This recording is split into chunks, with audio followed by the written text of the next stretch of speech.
नाही, खरं तर तो फोन मॉर्फ झाला असता तर तो त्यांच्याकडनंच झाला असता आणि मॉर्फिंग करणं एवढं सोपं नाही असं आता मला काही लोकांनी माहिती दिली त्यापासून कळतंय.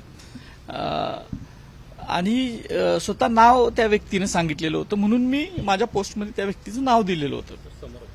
आता पोलिसांचं काम होतं की त्याच्यावर तपास करणं आणि जर त्यांनी पोलीस दलाने तपास करून ती गोष्ट समोर आणली असेल की त्या फोनवरनंच मला फोन झालाय तर एक संभ्रम जो निर्माण केलेला होता की माझा आवाज नाही किंवा माझा फोन नाही, तर तो आता पोलिसांच्यावर विश्वास ठेवला लोकांनी आणि माझं तर आहेच पहिल्यापासून की तो आता दूर झालेला आहे. त्याच व्यक्तीनं फोन केलेला होता हे त्या पोलिसांच्या रिपोर्टवरून सिद्ध होतं. प्रशांत कोरटकरची पत्नी पल्लवी कोरटकर नागपूर पोलीस स्टेशनमध्ये गेली.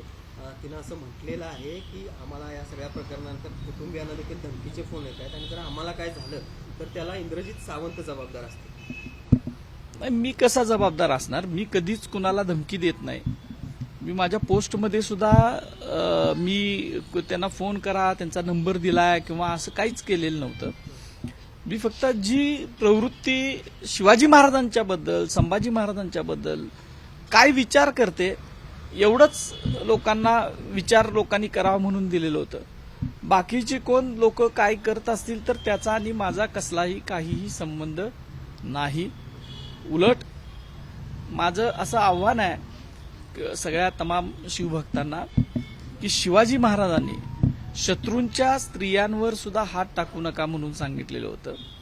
आपला जे काही शिवाजी महाराजांचा अपमान केलेला आहे तो त्या कोरटकरनं केलेला आहे.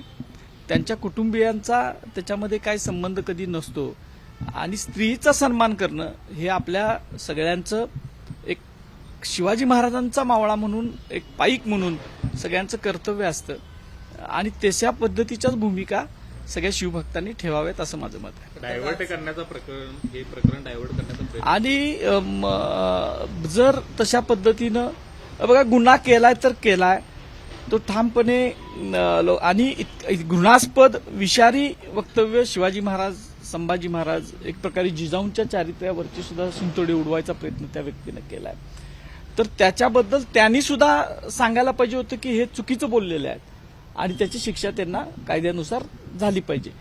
आणि ते न करता जर असं ह्याला धोका आहे त्याला धोका आहे म्हणून तुम्ही म्हणताय तसं एक वेगळीकडं हे प्रकरण न्यायचं अशी सुद्धा कोणाची भूमिका असेल तर ती सुद्धा योग्य नाही आहे आणि त्याबद्दल सगळ्यांनीच विचार केला पाहिजे.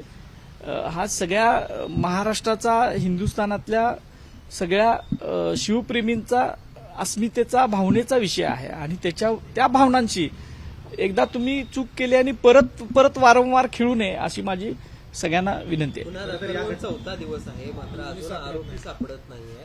कसं बघता याकडे काय? तो माझ्यासाठी सुद्धा एक प्रश्न आहे की इतका सक्षम पोलीस दल असताना असा आरोपी कसा सापडत नाही हा माझ्यासाठी एक प्रश्न आहे. काल देखील तुम्ही पोलीस स्टेशनला गेलेला होता. काय पोलिसांकडून तुम्हाला अपडेट दिले जात आहेत किंवा कशा फॉरेन्सिक तपासणी झाली काय काय त्यामध्ये? काल संध्याकाळी 5 वाजल्यापासून ते रात्री 12 वाजेपर्यंत ती सगळी प्रक्रिया चाललेली होती. खूप वेळ घेणारी ती प्रक्रिया होती. माझा मोबाईलमधले जे आवश्यक भाग त्यांना पोलिसांना वाटले ते फॉरेन्सिकची टीम आलेली होती त्या टीमला वाटले ते त्यांनी ते घेतलेले आहेत. त्याचा पंचनामा करून ते पुरावा म्हणून त्यांनी नोंद करून ठेवलेला आहे.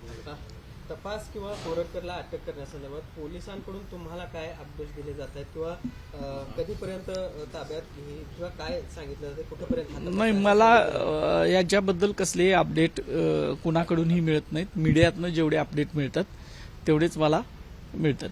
एक प्रश्न असा आहे की आता 4 दिवस तर झालेल्या त्या घटनेला पण सुरक्षा देखील नाकारली पोलिसांची. पण ही सुरक्षा नाकारण्यामागचं कारण काय आहे? म्हणजे तुमच्या जीवाला धोका झाला तर त्याला जबाबदार कोण असा एक प्रश्न आहे तो उपस्थित होतो. काय सांगाल? नाही, मी पहिल्या दिवसापासून सांगतोय की मला माझ्या जीवापेक्षा माझ्या ह्याच्यापेक्षा शिवाजी महाराजांचा जो अपमान झालेला आहे ज्या अस्मितेला नख लावायचा प्रयत्न केलाय ती गोष्ट महत्वाची आहे आणि त्यामुळं माझ्या सुरक्षतेची काळजी मी स्वतः घेतोय. माझा परिवार सगळी घेतात. मित्रमंडळी घेतात. त्यामुळं मला त्याची चिंता नाही आहे. फक्त पोलिसांनी मला विचारलेलं होतं सुरक्षा पाहिजे आहे का. त्यांचे सुद्धा मी आभार मानतो की त्यांनी द्यायचं मला सांगितलेलं होतं, पण मी स्वतःच ते नाकारलेलं.